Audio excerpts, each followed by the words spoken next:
Hi, everyone. Welcome to Classics You Slept Through, the book podcast where we read and discuss classic books. I'm your host, Kyle Davis, along with a girl who knew that Montmorency was a dog from the beginning, my sister, Meredith. I'm a dog person. What can I say? Yeah. A dog person without a dog. So we'll get into it a little later as we start to talk about this book, but I think it was my second reading through before I figured out that Montmorency was the dog. I know, right? I was like, wait, this book is called Three Men in a Boat. There's four men here. I'm very confused. They haven't said anything about the dog. Right, there's no dog mentioned. And I was like, this Montmorency guy that lives with him, I mean, he's getting into fights in the street and he's killing rats in the basement. It's like, who is this guy? It's a roustabout town or something, you know? That was one of my favorite things. Like, you won't even stop and let me chase rats. And you don't yet Exactly. really know he's a dog. I did not know that he was a dog for the first time I read through. A little embarrassing. But, I don't want to bury the lead here, but we are talking today about a book called Three Men in a Boat, parenthetically, to say nothing of the dog, by Jerome K. Jerome. And that K stands for Klapka. His family's got some interesting names we can talk about. Klapka.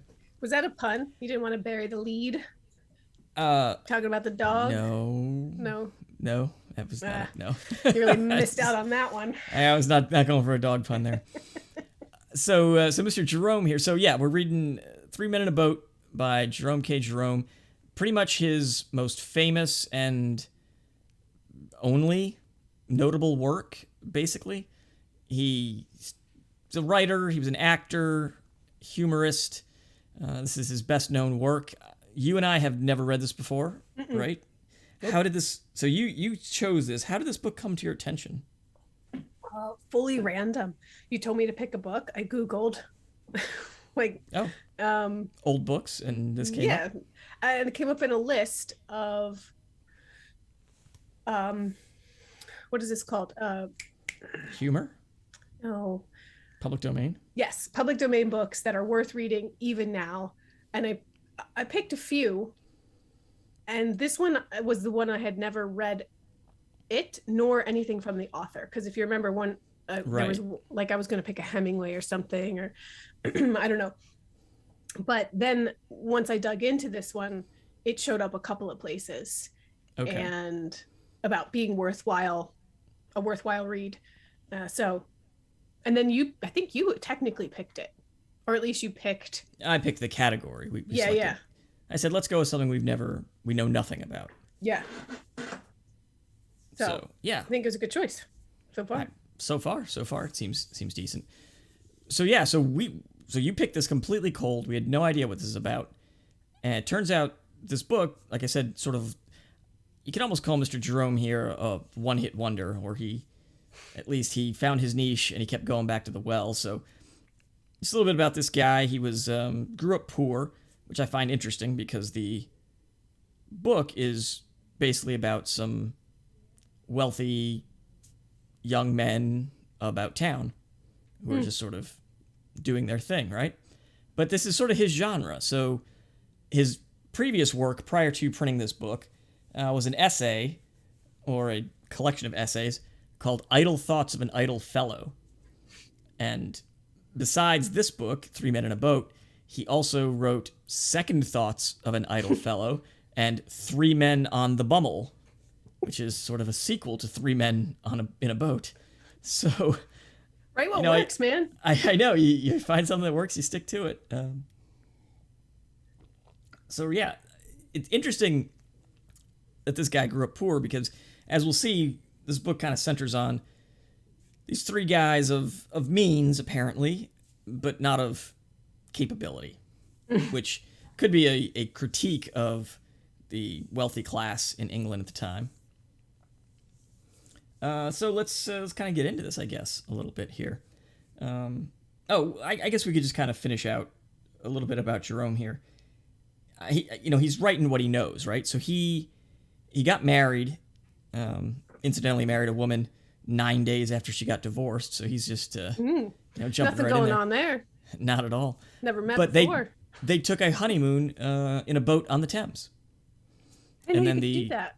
yeah, apparently you can. And the following year, this was in 1888, the following year, 1889, he publishes Three Men in a Boat. He's So like, it was who I apparently, wish I yeah, had been on the boat with on the Thames. instead of this woman I just married.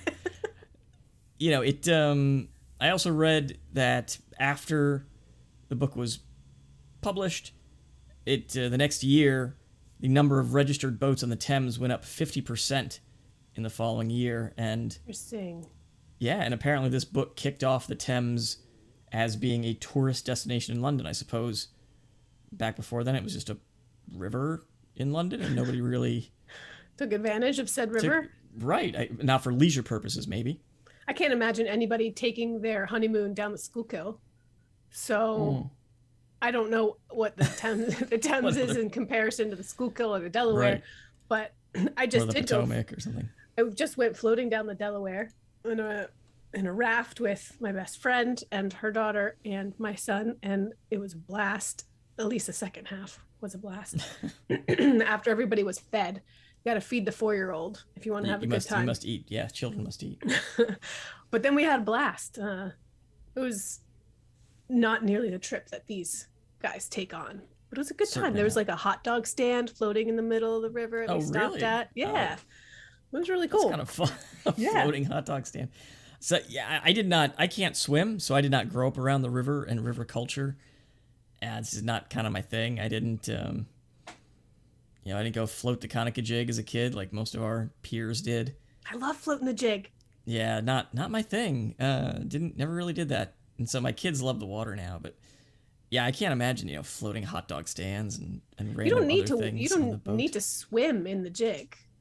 You just walk. It's just water. Yeah, it's no, you just walk. It's not that. Mm. I mean, it's not that deep. At least the part of the jig that I used to float. Oh, okay. Yeah. You can still die. You can die in a half inch of water.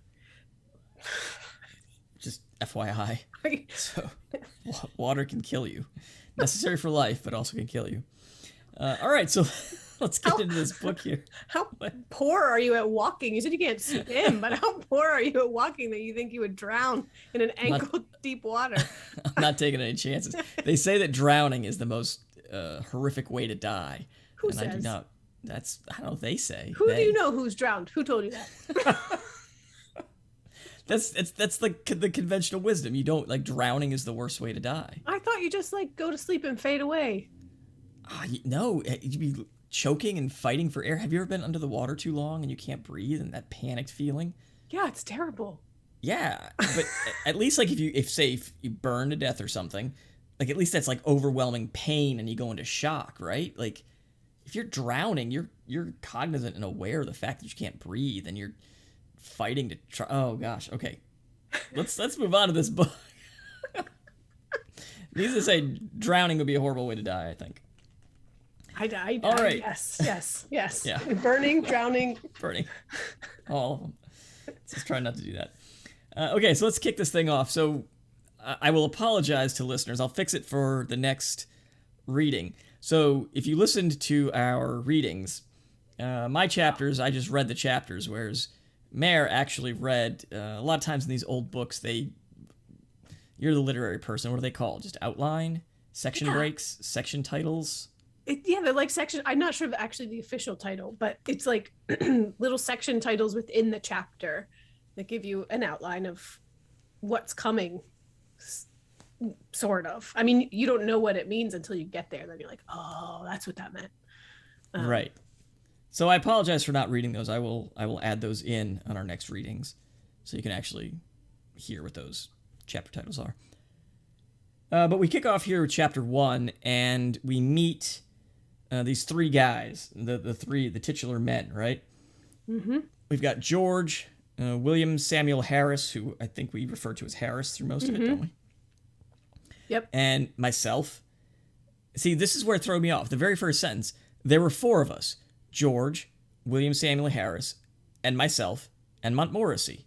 So how am I supposed to know Montmorency is a dog? Well, he is the 4th person in the title, or 3 men in a boat, to say nothing of the dog. Of the dog, right. So Well, apparently Montmorency is the dog. I thought it was just another dude that they were talking with. But Yeah, anyway, who names their dog Montmorency? How can you even call that Montmorency? Too many syllables for a dog name. I guess it is an N in there. Montmorency. I've been saying Montmorency. Oh my I know goodness. it's hard to say. It's Montmorency. That's an even worse name than I thought before. I don't like this dog's name. Monty. Maybe just call him Monty. So they're standing around. They're in Jerome's house. So this is semi autobiographical, right? So the lead character, the narrator, is in fact Jerome K. Jerome.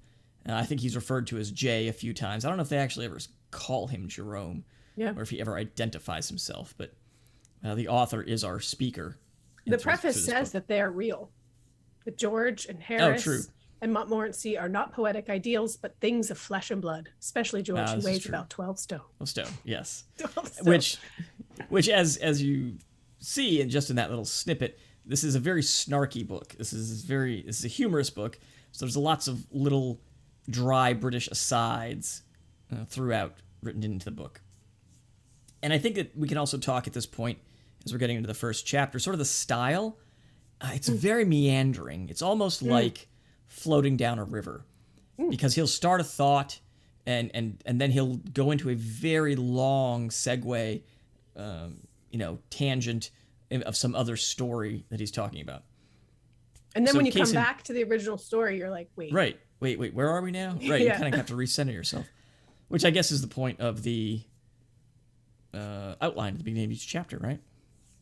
To tell you where we need to be. So we kick off the first chapter. The four of them are standing around the room talking, and they're all complaining, right? So I think to set the stage, these guys are probably fairly wealthy and probably very self-centered and, just kind of worry about their own issues, right? And they're all kind of trying to one-up each other on how sick they are and how terrible their physical ailments are, which I never thought of taking pride in, but I suppose these guys are taking pride in their physical ailments. And Jerome, says that he always looks at, and it was kind of funny, this is sort of a timeless thing, right? He always looks at, in this case, he talks about liver pill advertisements, and whenever he reads something, he always immediately realizes he has all those symptoms. I love it. It's basically going on WebMD because you have a pain in your arm and discovering that you have, gout or syphilis or cancer or something. All of them, right? and all of them. You have all of them, yeah. Yeah. I laughed out loud because that's exactly what I thought of. And the more he read it, he's going through and it's like almost it's alphabetical, and he's got all of the things except housemaid's knee. Correct. Like, why? I don't know. I should have it. I don't know.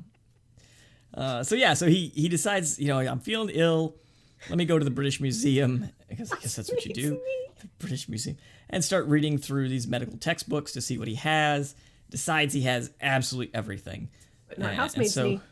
Not housemaid's knee. Oh yeah, true. Almost everything. What is that anyway? Is it like a clicking in your knee, or that's my assumption? Yeah, it like maybe a torn meniscus or something. Like it's some kind of joint pain. Maybe arthritis. I don't know. Something along those lines.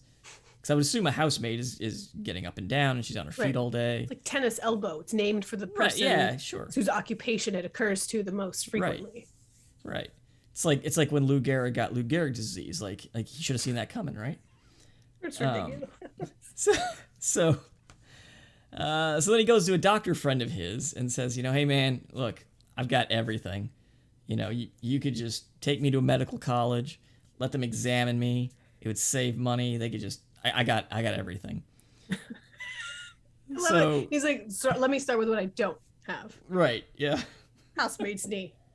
You're welcome. You may now prescribe whatever you need to prescribe to save me. Right. Exactly. So his doctor buddy writes out a prescription, gives it to him. And he says, go get this filled, right? So he takes it to the nearest chemist. He doesn't read it. He hands it right over. And the guy hands it back and says, I can't fill this, man. And he says, well, aren't you the chemist? He says, yes. He said, man, just because I'm a chemist, I can't fill this. Why don't you take a look at it? And he reads the prescription, and it's like beefsteak, beer, walk, some exercise, go to bed by 11, and don't read things you don't understand. Eat well, Which, sleep well, exactly. exercise. Get off of the YouTube. Get out of the conspiracy rabbit holes. Just turn the computer off. That's what he's telling him. Yeah. Which is good advice, I think, for anyone. But lest you think this is complete fiction, I had this exact experience about 2 years ago.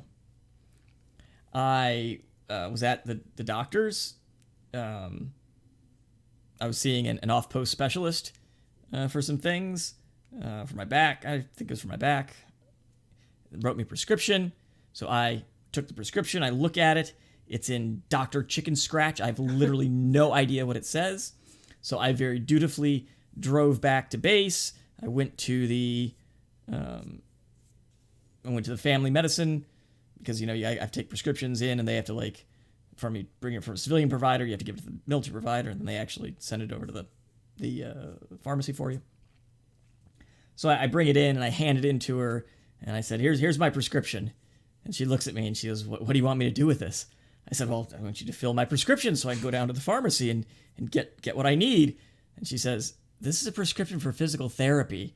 And I said, oh, okay. I said, look, it says 3 times a week or whatever. She goes, yeah, physical therapy 3 times a week, you idiot. And I was like, oh, all right, I'll just go get my physical therapy then. And so You should have been like, yeah, I'd like to get physical with you. Yeah, exactly. He was like, get out I of wanted to retire and not get kicked out, but yeah.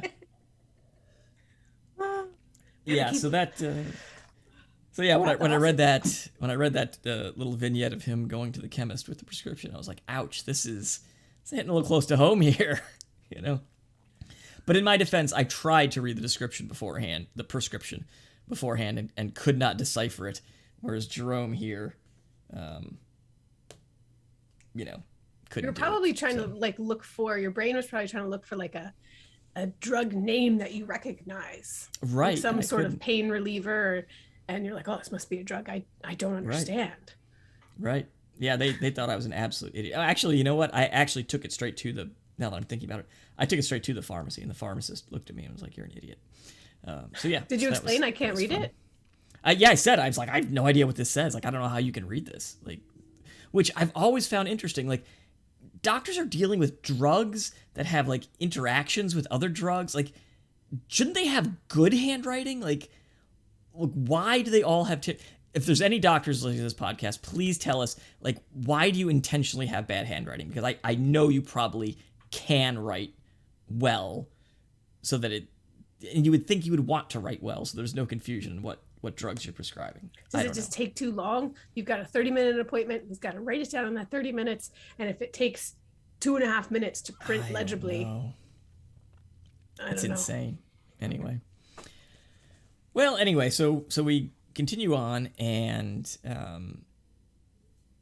they're all talking about their whatever's wrong with them. And, so they figure out that what they need, to get over this, kind of in the vein of Jerome figuring out he needs some rest and exercise. They need rest. So why don't we go and, decide to go take a vacation, right? Right. They feel like, I thought it made a lot of sense. They feel they're tired of work. They think they're actually ill, going through the same motions every single day. And they need to basically just get out of Dodge and get a change of scenery. And I thought, sure, that's exactly how the whole world feels right now. Pretty much. Everybody wants a vacation, needs to get out, needs to see. We just came back from being at the shore and it didn't even matter where we went. We just wanted to see something different. Just take all of our issues and our problems. We're still locked in with the kids. We still aren't super out in the world with them because they are, the most vulnerable at this point. But I just want to see something different, Right. I feel like they want to do that too. They do. Which is interesting because I would say they don't work, right? I think these guys are just men of leisure. They are men of means. I thought they worked. I thought they had some sort of profession. You think?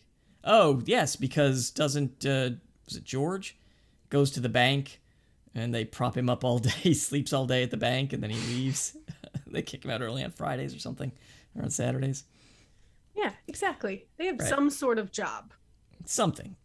It's probably, an apprenticeship that their father secured for them so they could eventually be a VP or something. And again, just go to the club all evening because that's what British guys do, right? Wasn't it the Jane Austen book that we read where that horrible male character, the brother of her friend, was it John? John, yeah. Yeah, of course it was John. Of course. Everybody's name is John. He had like paid somebody to paint a sign that made it look like he had some sort of profession. Oh, yes. Was I that think you're him? right. I believe you're right. That sounds correct. And they just like hung it outside of the person's actual office as if John also had an office in there. But he Right. didn't. One has to keep up appearances. Yes, I think you're correct on that. Yeah. It's around the same time as this book. Sure, definitely. This is 1889, Yeah, we just watched. this one. We just watched. I Susan and I had seen it before, but with the kids, we just watched Miss Potter with Renee Zellweger and Ewan McGregor. Miss Potter? Yeah, it's about Beatrix Potter. Oh no, I haven't seen it. Yeah, you haven't seen it? Oh, it's cute. It's good. You'd like it. It's good. But yeah, same kind of time period, late 1800s, early 1900s. But yeah, her family basically got some investments years and years and years ago, and the parents just sort of are foppish people about society and don't really do much of anything. The father just hangs out at the club in the evening because that's what you do. That's what you do when you have money. I guess, yeah, You exactly. need to do anything. I like from this book. I like the quote that like sums up. I think what they're feeling, but also I think what I'm feeling, and I'm going to go ahead and say what a lot of people are feeling in the world.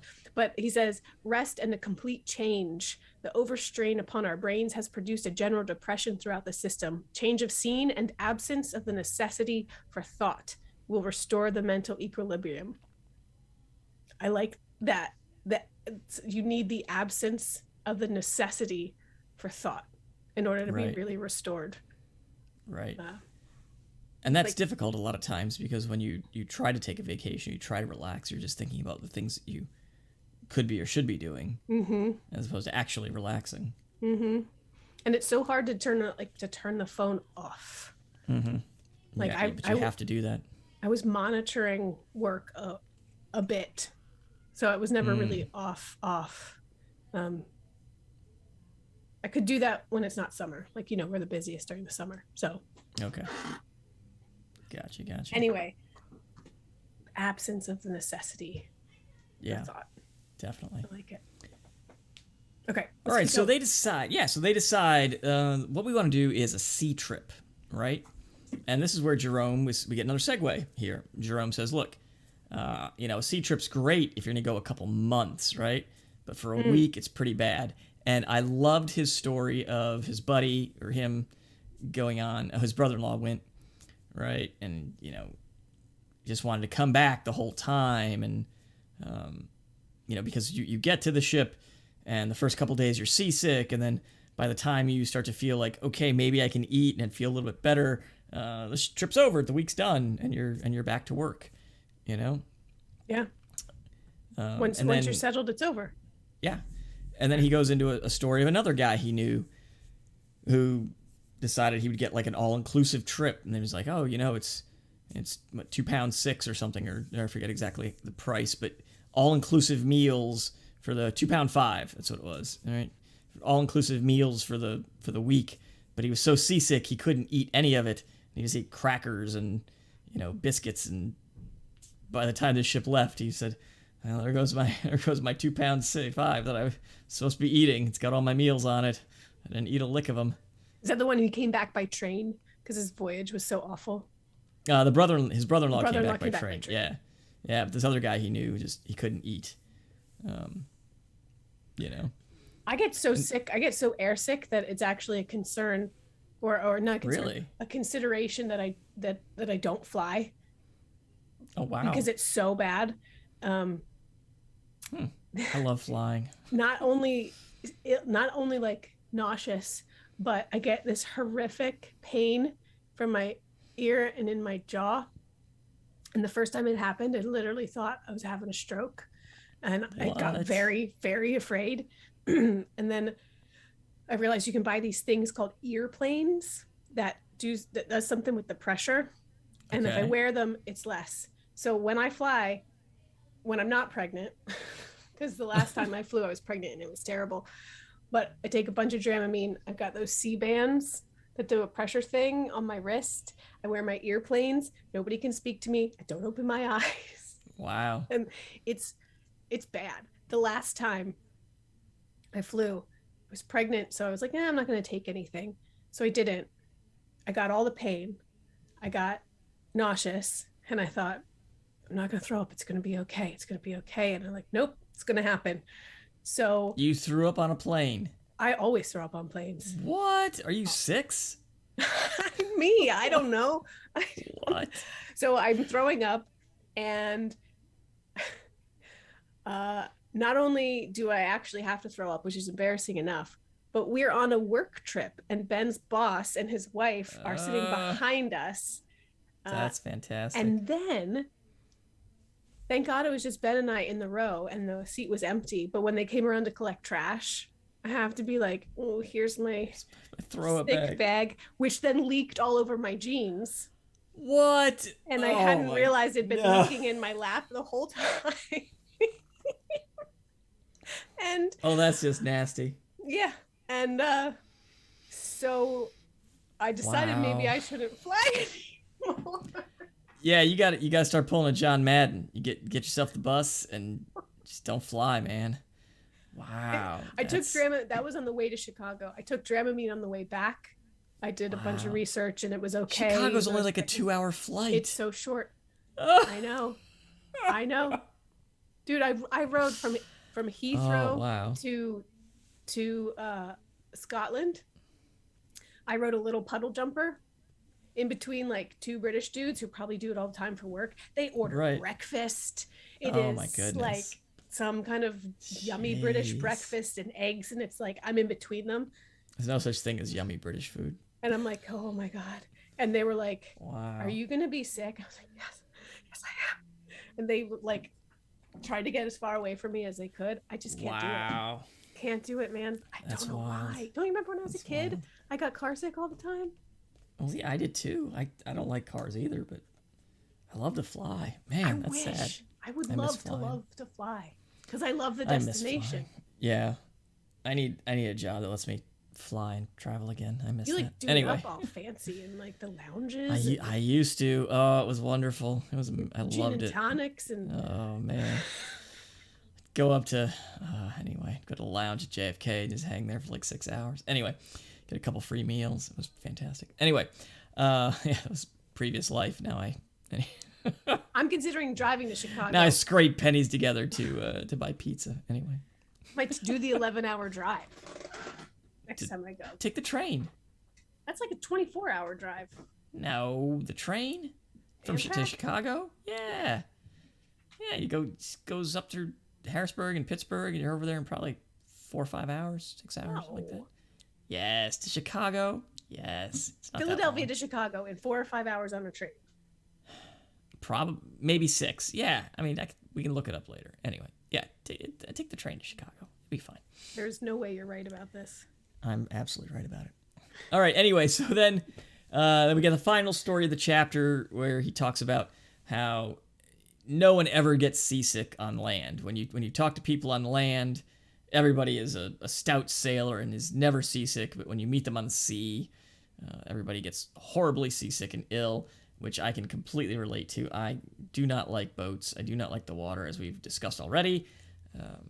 So yeah, he talks about a guy that he met on the sea who was very sick, and then he sees him again later on the land and he was like, oh yeah, that was just something I ate. It was the pickles. You remember the pickles? Did you have any? Anyway, so all in all, they decide that they're going to go up the river, which even though it's interesting, even though Jerome didn't really like it that much, he decided he would vote for it. But Morrissey didn't, and this is where I should have realized, because there are pictures in inlaid with the text. And as they're talking about Montmorency, there's a picture of a dog there. I should have figured out. Well, that's the dog. You're waiting for the dog to appear, perhaps. I still was, perhaps. Because they act like he gets a vote. Right, or 3-1. You know? Yeah, he dissents. Right. But anyway. Well, because they gave him lines. Because it says the only one who was not struck with the suggestion was Montmorency. He never did care for the river, did Montmorency. It's all very well for you fellows, he says, if you like it, but I don't. There's nothing for me to do. Scenery's not in my line, and I don't smoke. If I see a rat, you won't stop. And if I go to sleep, you'll get fooling about with the boat and slop me overboard. If you ask me, I call the whole thing bally foolishness. So yeah, I mean, they gave Montmorency lines. So can you forgive me for thinking Montmorency was like the fourth dude in the room? So they give him lines. So then that begs the question of, is Montmorency a talking dog in this book? Is this a Scooby-Doo? I mean, there are quotes around it. It's not like, and then he probably would have said, and it's in italics or something. Sure, yeah. Like, is he speaking to them? I would think not. Why not? I think he's speaking for the dog. I might put it in quotes. Yeah. It's a good question. Yeah. I mean, I don't know if were talking animals a thing in literature back then. I don't know. Yeah, sure. But this doesn't feel like that kind of book, though. I don't know. No, anyway, it does not, but... No, it doesn't. So, all right. So then we get to chapter 2, and we start kind of laying the whole thing out, right?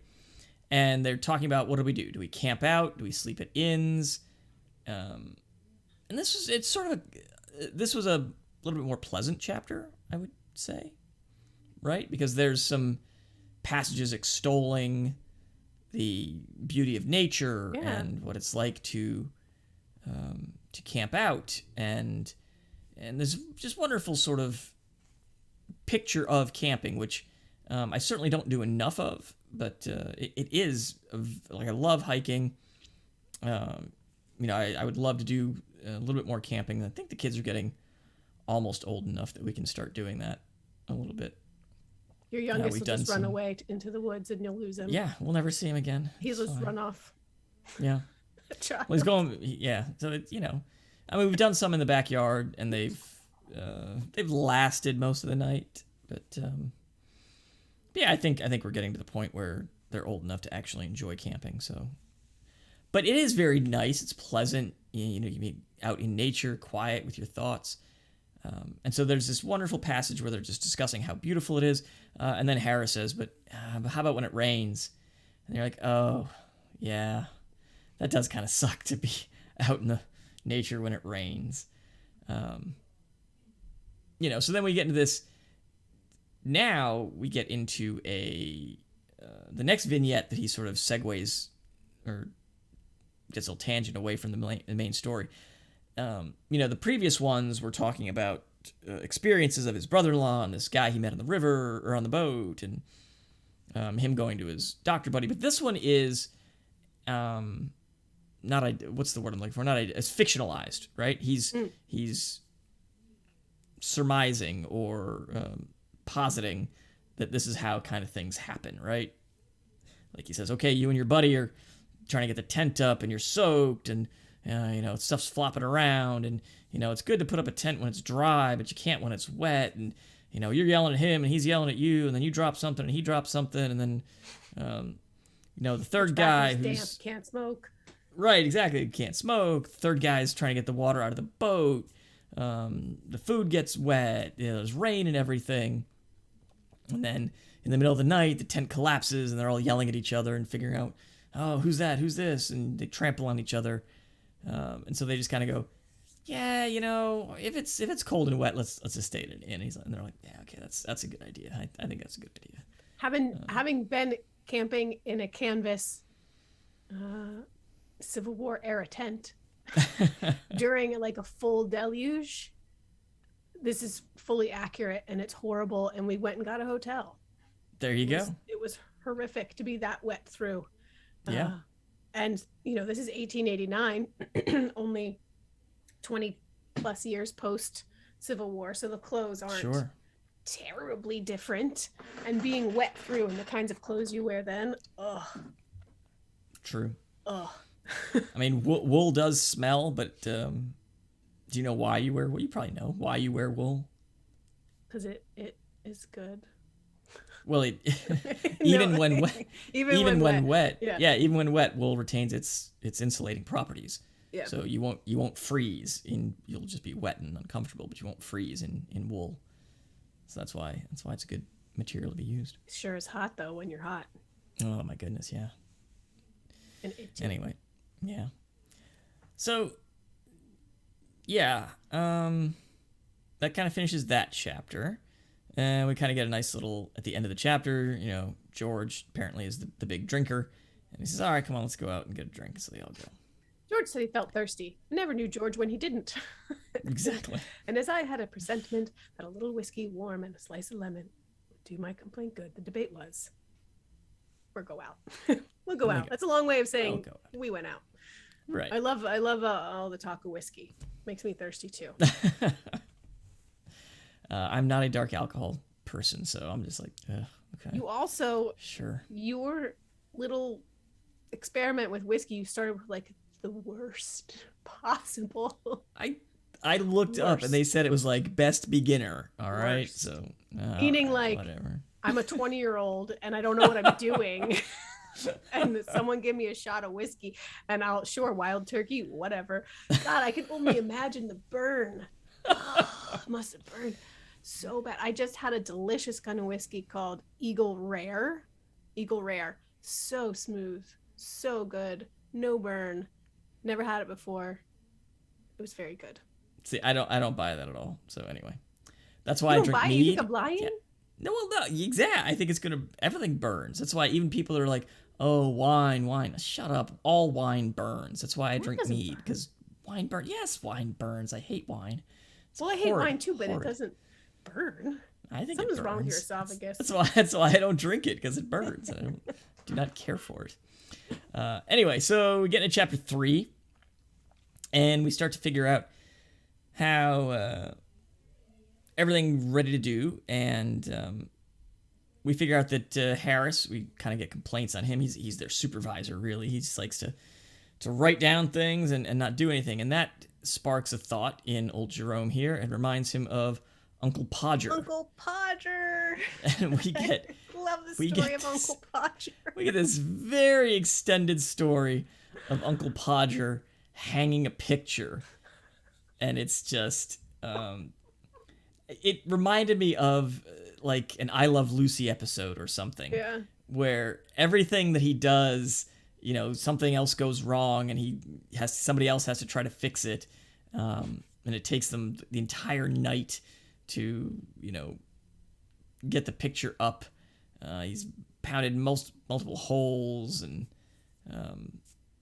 anyway. So the Uncle Podger story is quite humorous. I love the illustration where he looks so proud of himself.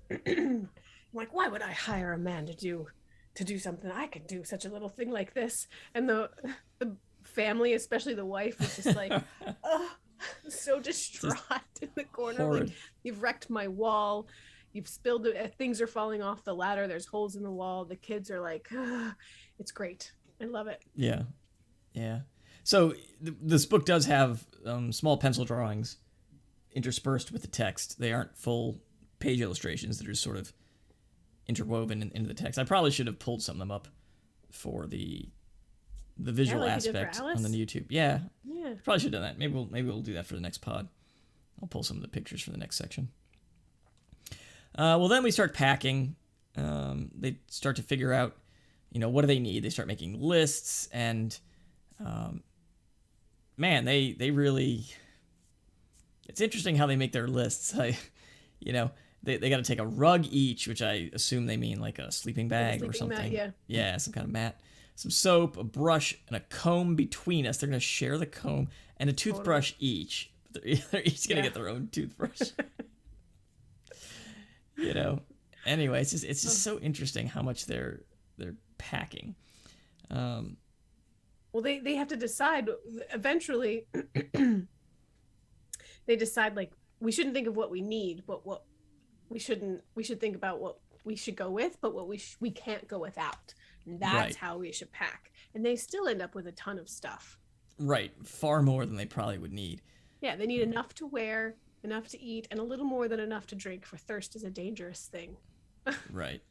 I mean, it really is. If you've ever done any kind of backpacking or camping, it is a delicate balance to try to figure out. Because if you don't bring it, you don't have it, right? So it's better to not need it and have it than to need it and not have it, right? Yeah, especially like you said, you're going somewhere where you can't get it. It's like Right. sometimes I pack too much on a just a regular trip, and Ben always reminds me there's a store. If you really need it and you don't have it, go buy it. We'll just get some. Right. You can get it there. But they can't do that. Right. And they also try to figure out how much food they need and whatnot. So that's kind of the packing chapter is our chapter 3. And they've decided some key things, right? They're gonna not take a tent. They're gonna take a boat with a cover. With a cover, right? And stay in the boat. Stay in the boat. Which I feel like would just get musty and very nasty. Yeah. I mean, hence chapter 4 and the discussion of what to take and the various smells and stenches of the things. Right. That they're going to take. Because you're going to be living in the boat. Right. Right. But, I mean, it kind of makes sense, though, because if it's nice, they'll just stay in the boat. And if it's not nice, I mean, they're going to go to a hotel anyway. They're going to get an inn. Yeah. So they're going to get some breaks from each other, or at least from the boat. So then when we get into chapter 4, they talk about the food they're going to pack and the type of oil, which I didn't get because this is not an issue that we have to deal with or I have to deal with. Right. The kind of oil, paraffin oil. Paraffin oil. Or what's the other one? Mentholated? Mentholated oil. Yeah. Is that what they called it? Right. Yeah. So paraffin oil would be more like a solid, right? Like paraffin wax, and then mentholated is more liquidy, right? Be clear. That's how I would think of it, right? Kind of like Sterno or something. Yeah, because they talked about how it could, that oil would ooze and ruin like everything. It would like ooze through the. I guess any oil could do that, but I was thinking, right. Sure. And the smell would infuse everything. Yeah, and it just felt like it would cover. They even talked about it would cover the sunsets. It just would cover literally everything. There would be like a film even across your eyes and your skin and everything. So they decided to take a different. You get mentholated. They're going to take mentholated oil, and while even that is bad because then everything tastes and smells of mentholated spirit. Mentholated spirit, I guess. Yeah. But it's better than the paraffin. Right. This reminded me a lot of my first time in Iraq. We were there for a few months doing laundry in buckets by hand, right? Like we'd have to kind of scrub and wash. And then I got moved to the camp where the brigade headquarters was, and there was a laundry and bath unit. So they had set up. So when I was just with my unit in the beginning, we're taking shower. A couple guys had bought like camp showers, like the 5-gallon bags that you fill, and it's got a spigot on it, and you kind of spray yourself a little bit, soap up, spray yourself. Some camp showers, and you're doing your laundry in a bucket and washing your stuff by hand. But then when I got to the headquarters, then I could take advantage of the laundry and bath unit. They had set up, field showers, so you could take like a quote unquote real shower, even though the water was freezing, because there was no water, no heated water. That was an advantage of working nights because then I could wake up in the middle of the day and the sun had warmed the bag of water, and so I could take a warm shower at like noon instead of a cold one in the morning. But the laundry and bath unit, they had these gigantic laundry and washers and dryers that at night we could use them ourselves and not have to like turn it in and let the soldiers do it. But the dryers were these giant diesel-fired dryers, and they dried your clothes pretty quick, but everything smelled like diesel after you dried your clothes, and it was pretty gross. So your clothes are clean if you reek of diesel. Yeah, so you're like, oh, that's great. I smell like diesel. I don't know. Maybe it keeps the bugs away too. I don't know. They don't like the smell of the diesel, but yeah, that's what I thought of when we're talking about this paraffin oil is infusing everything with the stench. Yeah. in the tent. Well, it makes me think of like just in general camping. You've got a campfire and the wind blows the wrong way, and then you're just soaked in the Smoked, yeah. smoke. Right, And yeah. especially if you have long hair, then I go to bed and I just reek and You smell the smelled it, smoke. yeah. And I Exactly. used to like Exactly. it, and now that I'm older, I can't take it. I don't like Right. it like I used to. Yeah. Well, so then they're talking about food, and they're bringing a lot of cheese. But so in the same vein as the oil making everything smell bad, then we get this story about cheese making it smell bad. He, talks about his buddy of his that bought these big cheese wheels, and said, "Hey man, can you take this stuff back? You're going back to London, right? Can you take this back with me?" And he's like, "Okay, sure." And he takes this cheese onto the train, and he kind of gets the car to himself. Like nobody wants to get in the car with him. Everybody can smell this cheese. Is this? I found this. Was this like racist? Like nobody liked the smell of the cheese except for the black guy that sat with me, and then we went and had drinks. Like Yeah, it's I like, didn't get that what either.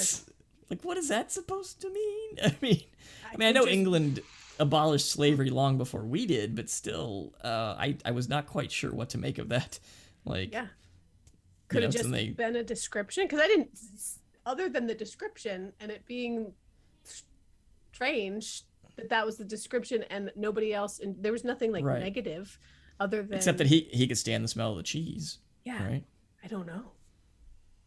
I mean, I guess what it says that he laughed pleasantly and said that some people make such a fuss over a little thing. I guess maybe if you're used to being discriminated against your entire life, you're like, a little bit of smell of cheese, that's fine, whatever, it's not a big deal. Yeah, I It's don't know. this. I can have this whole car with only one white dude instead of being Right, surrounded exactly. by all those other white dudes. Like this is great, actually. Yeah, I'll take I a guess. cheese smell to have Exactly. some space. Yeah. So then he finally gets it home and, takes it to the wife, and she's like, "What is this?" And he said, he says, "Hey, Tom bought this cheese and he asked me to bring it home." And Tom was a little delayed in getting home, so by the time he gets back, the wife has left, and he's got his cheese though. So. And this is where in the description before the chapter, it's housewife deserts her home. Right. And she just goes to a hotel with her kids because of the cheese smell. But I love that it seems very dramatic. I'm like, when I read it, I'm like, what happens in this chapter? That we have a woman who leaves her family and deserts her home. And it's just the stinky cheese lady. Guy She bought can't some take it cheese. anymore. Yeah. And so all that to say that even though Jerome likes cheese, he's like, yeah, I probably shouldn't bring any. Let's not It's a good take it. idea. Let's not bring it. Then they get to packing. Right. So now we start to pack. And this one again hits home, right? Because we get into the story of the toothbrush. And they pack, and they're like, oh, where's my toothbrush? I want to brush my teeth. And then they have to unpack and repack. And, as someone who spent a few years as a business traveler, it's like you have to really have like, until you've done it for a while, that those first couple of months till you have it figured out, like what goes where, what do I put in my backpack, what do I put in my suitcase, where do I put things in my suitcase. Once you kind of get your routine down. But yeah, in the beginning when you're trying to figure it out, you're like, where did I put that thing? Where did I put this? And I got to bring this with me. And it's I It's a remember lot. whenever we went somewhere, Mom packed us all. And Right. it was extremely stressful for her. And she would Yeah. lay everything out on each person's bed and pack it. And there was always a point in her packing and nobody helping her where she was like, we're not going. We're just not going. Just like Christmas was canceled every year. I'm going to cancel Christmas. yeah. But I get These it are the now. stories my wife does not need to hear because she'll be like, nothing's changed. Your mother ruined you. She didn't make you do anything. All right, I know. Mama tried. What's that Tupac song? Mama tried. She tried, but you are you. Yes. I turned out and I- great. So, Oh, did you? Did yeah? Of course, sure you did. Yeah. but I do that now. I pack my whole family, well, the kids and me. So I made these big lists for each. I made a list of items to take, and then I made a list for each person and like their personal things to take to the shore. And then I, on one side of the piece of paper, I wrote Ben, and I started to write his list. Then I wrote, is an adult, can do it himself. Can do it himself.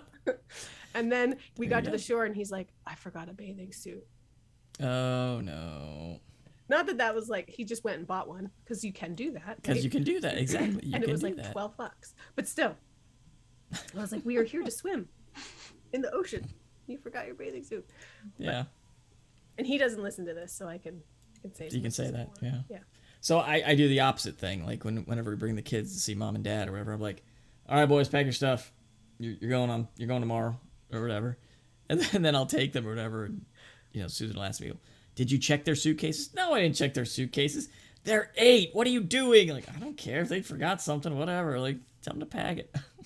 Builds like character. 10 They'll learn. and no underwear. Yeah, exactly. They'll learn. I don't need to pack for them. They know what to do. They know the drill. Come on.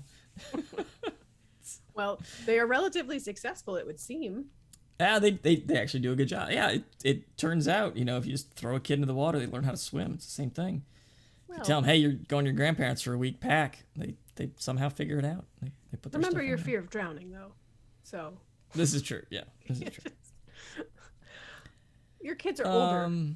They are now, so they can kind of do it themselves. Like when they're young, you obviously have to do it, but at this point, I just let them do it themselves. Even the little one? Yeah, he can do it himself. He's smart. Are you sure E isn't doing it for him and helping him out? She does sometimes. Like she helps check him, but they all kind of work together, So then they kind of get everything packed. They get the toothbrush out. They repack. Then George wants to find out if we have the soap, and then I don't know if we have the soap, and so then he goes, oh, well, I need my tobacco, and so I had tobacco, and so they're packing and unpacking, and they're smashing food, and they're upsetting things, and they're spilling the salt and stepping on the butter, and stepping on the butter was hilarious. How do you step on the butter? Why are you packing butter? Why are you packing exactly butter? You just don't get butter on the river trip. Exactly. That's it. Exactly. Don't take butter with you.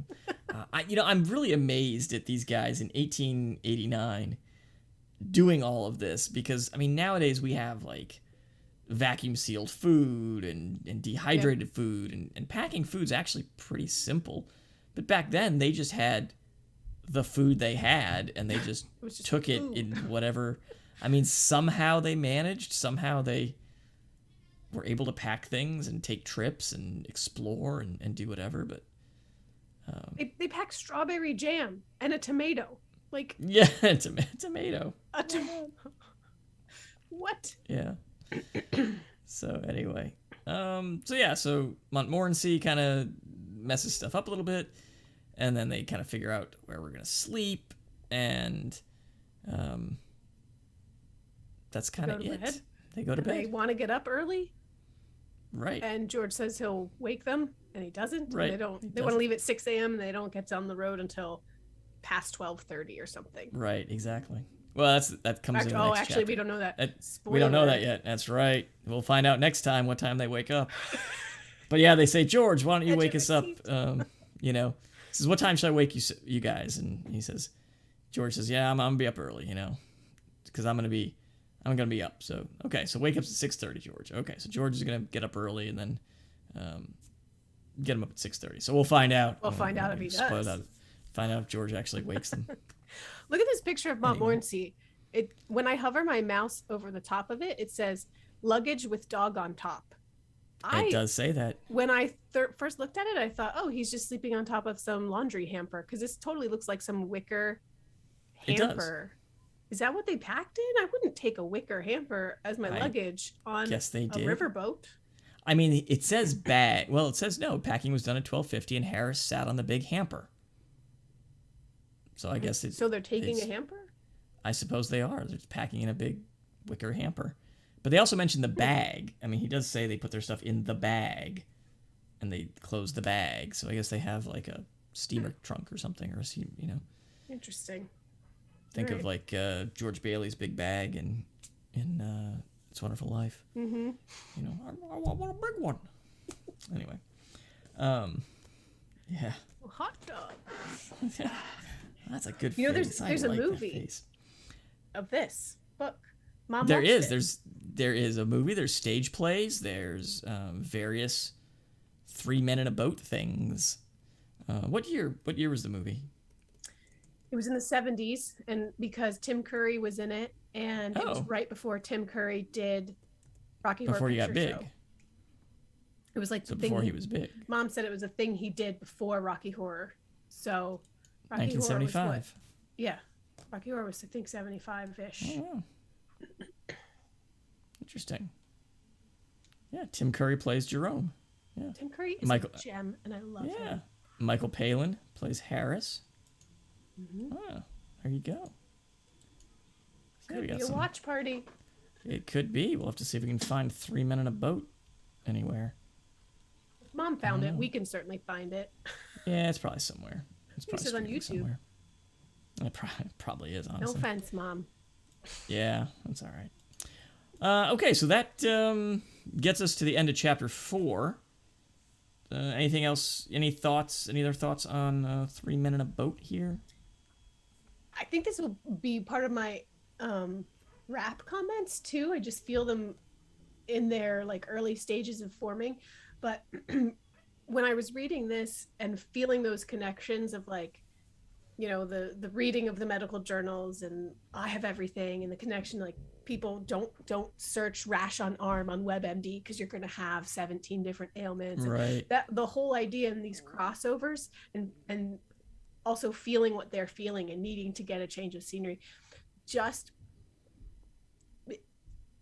is one of the reasons why I enjoy reading literature so much, especially old and classic literature, because it reminds me that the more things change, the more they stay the same sometimes. In that humans aren't wildly different in 1889 than they are now. And the way that we feel isn't wildly different now than it was then. And sometimes that's depressing too. If you think about, like, I just saw a political cartoon of like lemmings going off the cliff about the smallpox vaccine, and they didn't trust it and they weren't going to get it. And then a similar political cartoon this year of the same idea, walking off a cliff blindfolded, I'm not going to get the vaccine, blah, blah, blah. So things really, they don't change. Change. People don't change. And as complicated as we are, it seems like we're not really that complicated. And in some ways that's comforting. And it makes me feel like, well, if I'm okay now in 2021, some level of okay, and they were okay in 1889, then in 2041, I think I'll still be okay. And in, you know, like, as long as the earth doesn't burn and crumble because of climate change, whatever, you know, it makes me feel like things are going to be okay because they don't change that drastically. Like what I'm going through is not some wildly unique experience. It might be my individual experience, but it's not unheard of. And so that makes me feel like I can get through. That's why I like books, especially old books. Anyway. Yeah.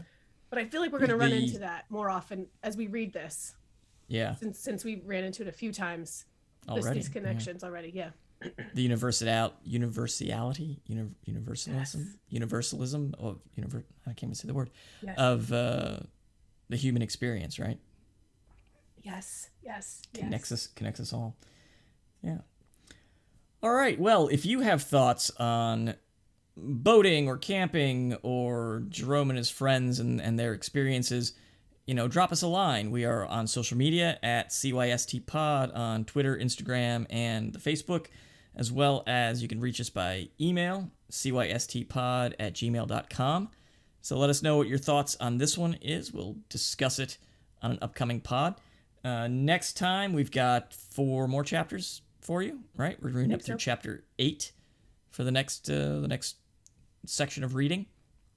If you if you like what we're doing here on the pod, obviously you're listening to it, you found it somehow. Why don't you tell somebody about it? Why don't you go out into Apple Podcasts, leave us a nice rating and review. We'll read some of these reviews if we ever actually get some, on a future upcoming pod. But leave us a nice rating and a review because that helps other people find the show. Anything else before we wrap here? No, that's it. All right, excellent. Well, this has been Classics You Slept Through. I normally have some kind of punny, witty, kind of flippant school close to close these out, but man, I'm just reading all these stories of infected teachers and people yelling at doctors that are just providing information, and people going nuts over masks, and kids getting sick, and schools in Mississippi already closing down after a week to go virtual because they have outbreaks of coronavirus amongst their populace. And I just am not in the mood for a flippant, funny one this week. I don't know. So, literally, putting a dumb piece of cloth on your face is the easiest stupid thing you can do. Like, just friggin' do it, people. Like, it's not tyranny, please. Like, it's, I also got in the mail this week my my camera card to get my new driver's license. So, there's some government tyranny for you. I gotta carry a piece of card that says how old I am so I can buy alcohol and drive a car. Just put a damn mask on, people, please. All right. This has been Classics You Slept Through. We'll see you next time. Peace.